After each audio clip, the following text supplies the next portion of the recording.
D'accord. Nous avons des informations urgentes qui viennent d'arriver sur CNN. Un juge fédéral a ordonné à l'ancien chef de cabinet de Trump, Mark Meadows, et à un certain nombre d'autres anciens collaborateurs de haut niveau de témoigner dans l'enquête du procureur spécial sur le 6 janvier. Le juge a rejeté les allégations de privilèges de l'exécutif de Trump. Passons directement à Evan Perez de CNN. Evan, dis-nous ce que cela signifie parce que cela pourrait ouvrir la porte à beaucoup plus d'informations dans cette affaire. C'est vraiment le cas, Brianna. Le ministère de la Justice a remporté ces affaires où il demande à un juge de contraindre certains de ses anciens collaborateurs de Trump à répondre à des questions dans le cadre de cette enquête sur les tentatives de l'ancien président d'annuler les résultats de l'élection de 2020.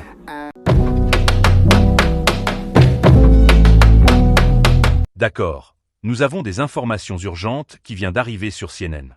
Un juge fédéral a ordonné à l'ancien chef de cabinet de Trump, Mark Meadows, et à un certain nombre d'autres anciens collaborateurs de haut niveau de témoigner dans l'enquête du procureur spécial sur le 6 janvier.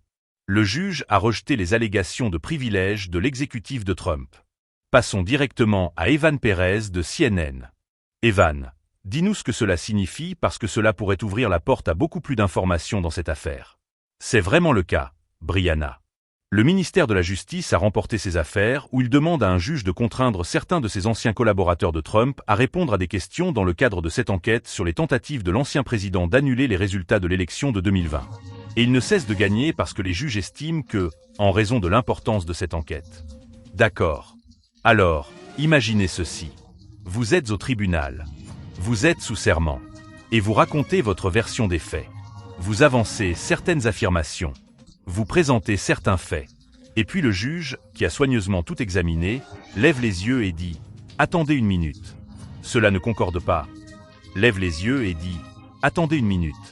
Cela ne concorde pas. Votre témoignage contredit les preuves. Les documents ne correspondent pas à ce que vous avez dit. Les emails racontent une histoire différente. Et non seulement cela, mais il semble que vous et vos avocats ayez délibérément tenté de dissimuler des preuves à ce tribunal. C'est un scénario cauchemardesque pour quiconque dans une bataille juridique. Mais c'est exactement ce qui vient d'arriver au président Trump.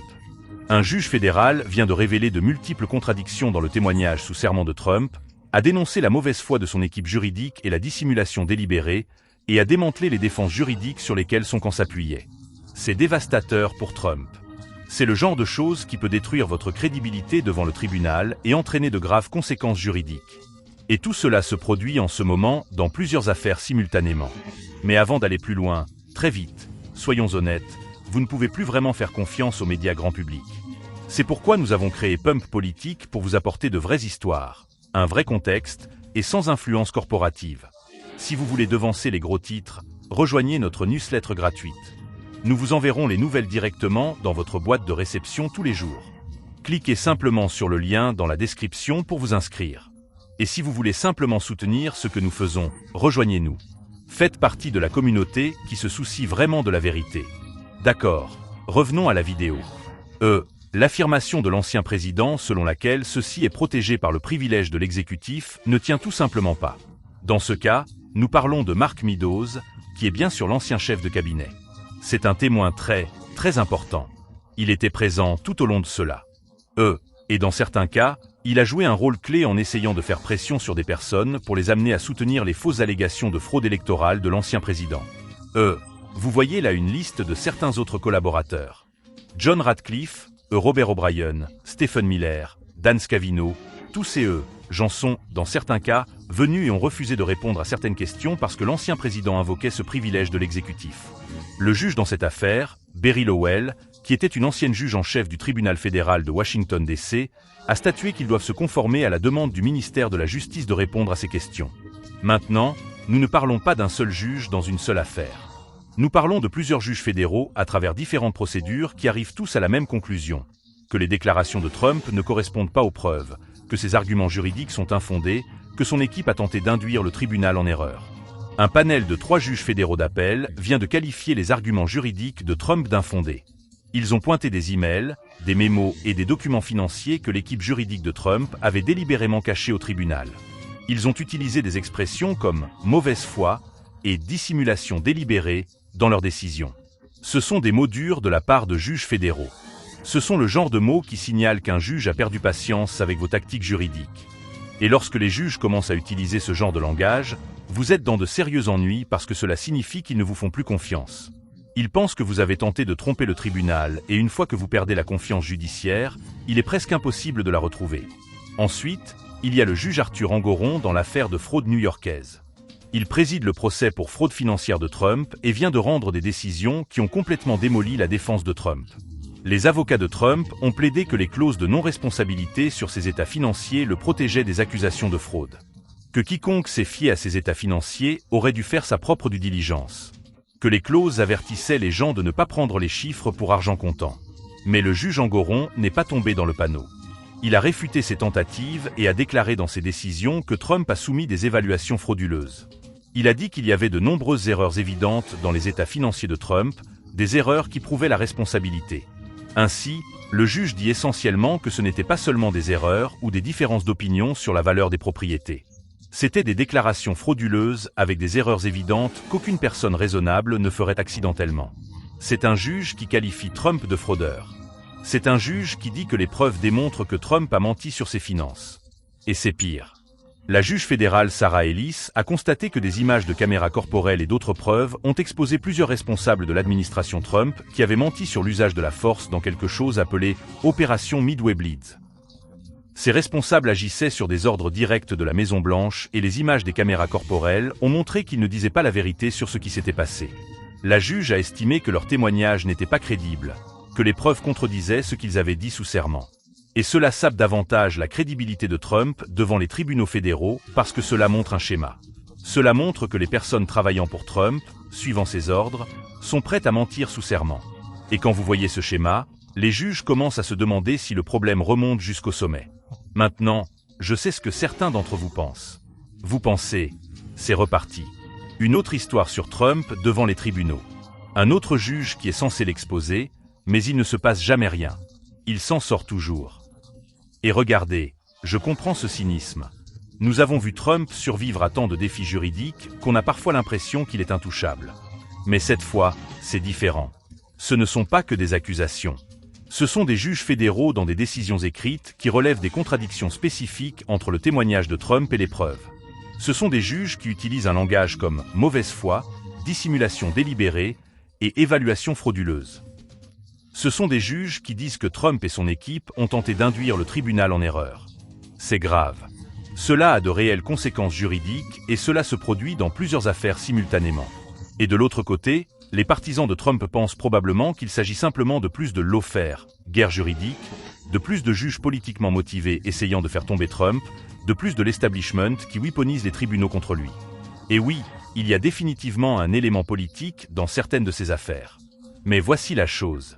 Lorsque plusieurs juges examinant des preuves documentaires arrivent tous indépendamment à la même conclusion que le témoignage de Trump ne correspond pas aux faits, ce n'est pas de la politique. C'est des preuves. Lorsque les juges pointent des emails, des mémos et des documents financiers spécifiques qui contredisent ce que Trump a dit sous serment, ce n'est pas du parti pris. C'est simplement comparer le témoignage aux documents et trouver des contradictions. Les implications ici sont énormes. Si Trump a menti sous serment, c'est un parjure. Si ses avocats ont délibérément dissimulé des preuves, c'est une inconduite qui pourrait leur valoir des sanctions ou une radiation du barreau. Si les états financiers ont été frauduleusement gonflés, c'est une fraude avec des implications pénales potentielles.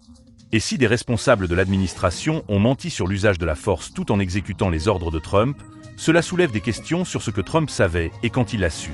Nous ne parlons pas de divergences mineures ici. Nous parlons de juges qui constatent que Trump et les personnes travaillant pour lui ont fait des déclarations sous serment que les preuves documentaires prouvent être fausses. C'est à peu près aussi grave que possible dans le système juridique. Alors restez avec moi parce que nous devons décomposer exactement ce que ces juges ont constaté, quelles preuves ont exposé les contradictions, et ce que cela signifie pour les ennuis juridiques. Cela pourrait être un tournant. Ok, entrons dans les détails de ce que ces juges ont réellement constaté parce que les spécificités comptent ici. Nous devons comprendre exactement quelles contradictions ont été exposées et sur quelles preuves les juges se sont appuyés. Commençons donc par la décision de la Cour d'appel fédérale parce que celle-ci est particulièrement accablante. Un panel de 3 juges fédéraux d'appel a examiné les arguments juridiques de Trump dans l'une de ses affaires en cours. Et ils n'ont pas simplement rejeté ces arguments, ils les ont qualifiés d'infondés. Maintenant, infondé, est un mot fort en terminologie juridique. Cela ne signifie pas seulement que l'argument a perdu. Cela signifie que l'argument n'avait aucune base légale légitime. Cela signifie que les avocats qui ont présenté l'argument auraient dû le savoir. C'est un juge disant essentiellement que c'était une perte de temps pour le tribunal. Mais le panel d'appel ne s'est pas arrêté là. Il est allé plus loin et a pointé des preuves spécifiques que l'équipe juridique de Trump avait délibérément cachées au tribunal. Des emails entre Trump et ses conseillers. Des mémos sur des décisions financières. Des documents qui contredisaient directement l'histoire racontée par les avocats de Trump. Et les juges utilisent des expressions comme « mauvaise foi » et « dissimulation délibérée ». Ce sont des paroles guerrières dans la profession juridique. Mauvaise foi signifie que vous n'étiez pas seulement dans l'erreur, vous étiez intentionnellement trompeur. Dissimulation délibérée signifie que vous saviez que des preuves existaient qui nuiraient à votre cause et vous avez tenté de les cacher au tribunal. Lorsque les juges utilisent ce langage, ils ne se contentent pas de statuer contre vous. Ils remettent en question votre intégrité en tant qu'avocat et en tant que partie au litige. Alors, quelles preuves l'équipe de Trump a-t-elle tenté de cacher? Nous n'avons pas encore tous les détails car certains sont encore sous scellé ou en cours d'examen. Mais d'après ce qui a été rapporté, nous parlons d'emails qui montraient que Trump était au courant que ses états financiers contenaient des évaluations surévaluées. De mémos qui discutaient de stratégies pour présenter les propriétés comme plus précieuses qu'elles ne l'étaient réellement. De communications entre Trump et ses comptables où des inquiétudes étaient soulevées concernant l'exactitude des divulgations financières. C'est le genre de preuve qui détruit une défense. Parce que si l'argument de Trump était « Je ne savais pas qu'il y avait des problèmes avec les évaluations. J'ai juste signé ce que mes comptables ont préparé. » Mais que des emails surgissent montrant qu'il était activement impliqué dans le gonflement des chiffres, cet argument s'effondre. Et si ces avocats savaient que ces preuves existaient et ont tenté de les soustraire au tribunal, c'est une inconduite grave qui pourrait entraîner des sanctions. La Cour d'appel signale clairement qu'elle pense que l'équipe juridique de Trump a franchi des lignes éthiques dans la manière dont elle a géré cette affaire. Parlons maintenant des conclusions du juge Engoron dans l'affaire de fraude new-yorkaise, car elles sont tout aussi dévastatrices. Cette affaire concerne les états financiers de Trump qu'il utilisait pour obtenir des prêts, des assurances et des accords commerciaux. L'allégation est qu'il a systématiquement gonflé la valeur de ses propriétés pour se donner une apparence plus riche qu'il ne l'était réellement, pour obtenir de meilleures conditions de prêt, pour payer des primes d'assurance plus basses, pour conclure des accords qu'il n'aurait autrement pas pu faire. La défense de Trump a été multiple. Il a argué que les évaluations de propriété sont subjectives et que les siennes étaient dans la fourchette des estimations raisonnables. Il a argué que les états financiers comportaient des clauses de non-responsabilité disant aux gens de faire leur propre due diligence. Il a argué que personne n'a réellement été lésé parce que tous les prêts ont été remboursés. Et il a argué que tout cela est politiquement motivé parce que la procureure générale de New York est une démocrate qui a fait campagne sur l'idée de l'enquêter. Le juge Engoron a entendu des témoignages et examiné des preuves pendant des mois. Dans ses récentes décisions, il a démoli ses défenses une par une. Sur les clauses de non-responsabilité, le juge Engoron a dit qu'elles ne vous protègent pas de la fraude. Vous ne pouvez pas simplement coller une clause de non-responsabilité sur des déclarations frauduleuses et prétendre que cela vous absout de toute responsabilité. La loi ne fonctionne pas comme ça. Si vous faites des déclarations fausses sur des points importants, une clause de non-responsabilité ne vous donne pas un laissez-passer gratuit.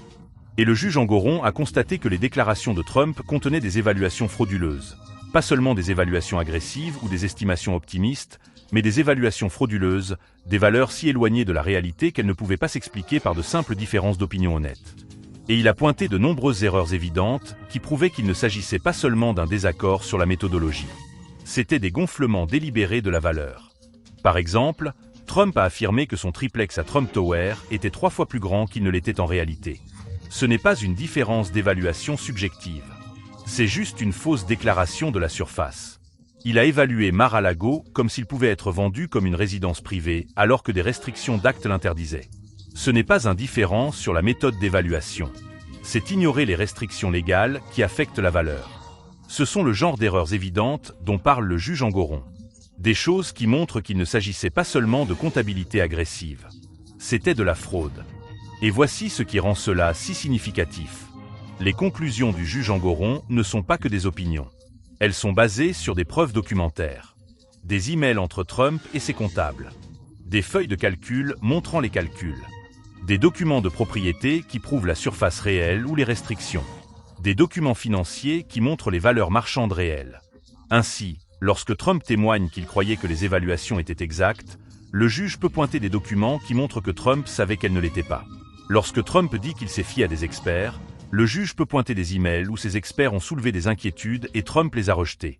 Lorsque Trump affirme que les chiffres étaient raisonnables, le juge peut pointer des propriétés comparables qui se sont vendues pour une fraction de ce que Trump prétendait que les siennes valaient.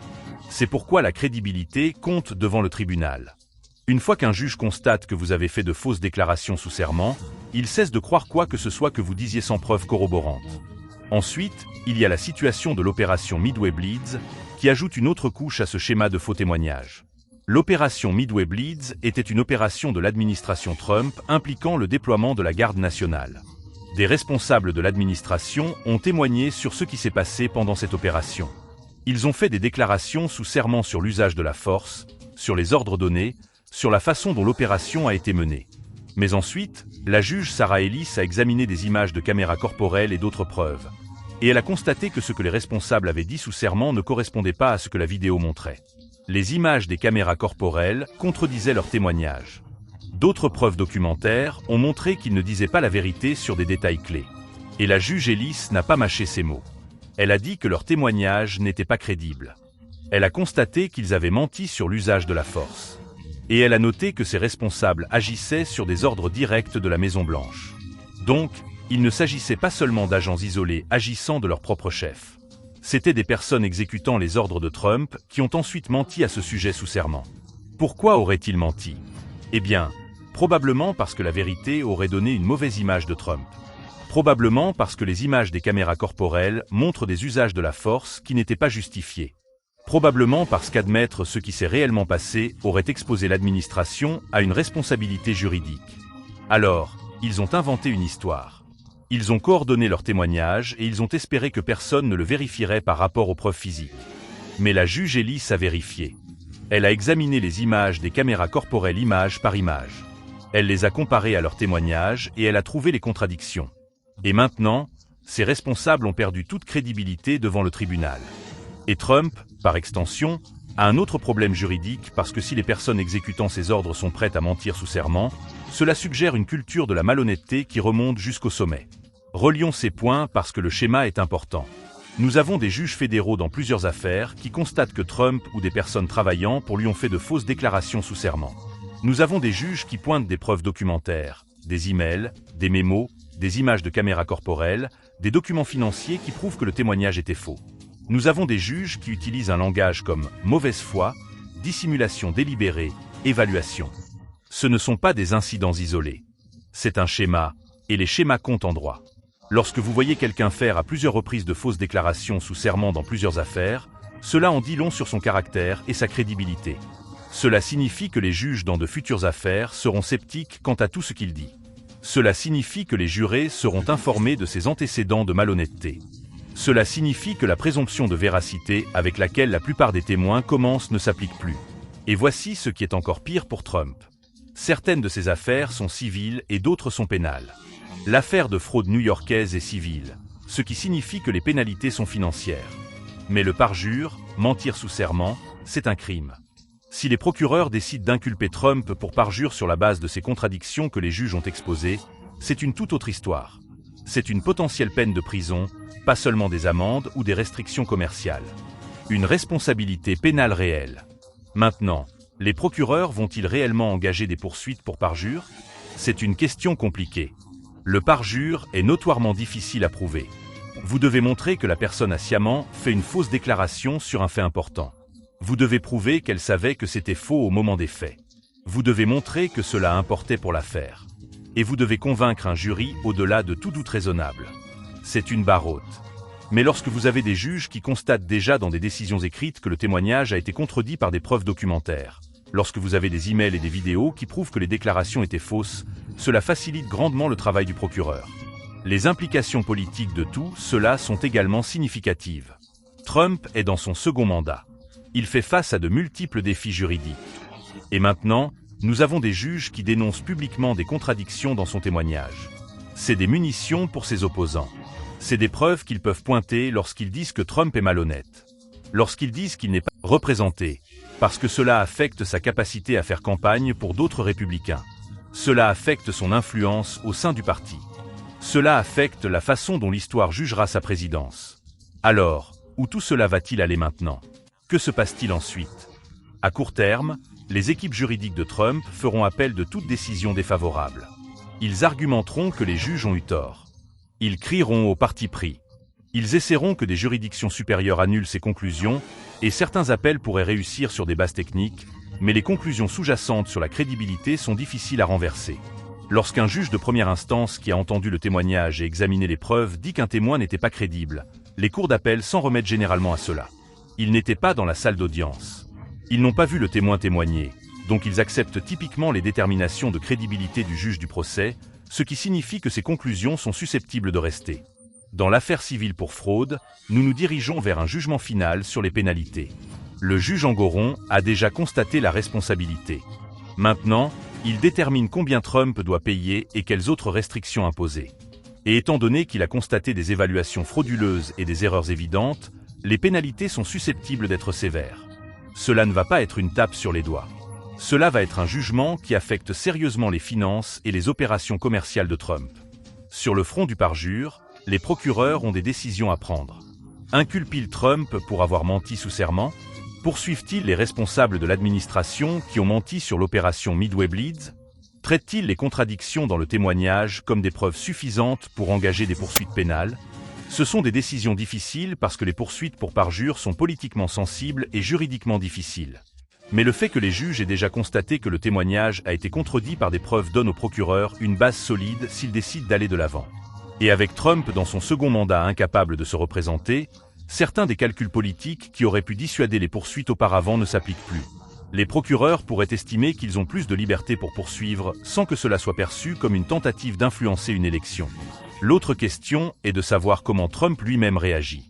Reconnaît-il une partie de cela? Ajuste-t-il sa stratégie juridique? Règle-t-il des affaires pour éviter une exposition plus grande? Ou double-t-il la mise et continue-t-il à se battre dans chaque affaire jusqu'au bout? Sur la base de son histoire, il continuera probablement à se battre. Il ne recule pas. Il n'admet pas sa faute. Il ne règle pas s'il peut l'éviter, ce qui signifie que nous allons voir ces batailles juridiques continuer à se jouer publiquement. Plus d'audience, plus de décisions, plus de juges constatant des contradictions, plus de preuves documentaires révélées, et tout cela continue d'endommager sa crédibilité et sa position juridique. Voici ma prédiction sur la façon dont cela va se dérouler.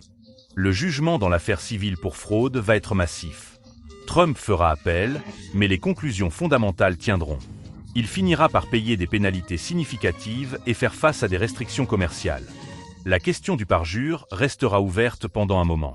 Les procureurs enquêteront, mais pourraient finalement décider de ne pas inculper en raison de la difficulté à prouver le parjure au-delà de tout doute raisonnable. Mais la menace planera sur Trump et tous ceux dans son orbite. Le schéma de conclusion judiciaire, selon lesquels son témoignage a été contredit par des preuves, deviendra un fait établi. Les futures affaires feront référence à ces décisions. Les futurs juges considéreront la crédibilité de Trump avec scepticisme, et cela rendra chaque bataille juridique ultérieure plus difficile à gagner pour lui. Aux yeux de l'opinion publique, les partisans de Trump s'en moqueront. Ils verront cela comme une preuve supplémentaire que le système est truqué contre lui.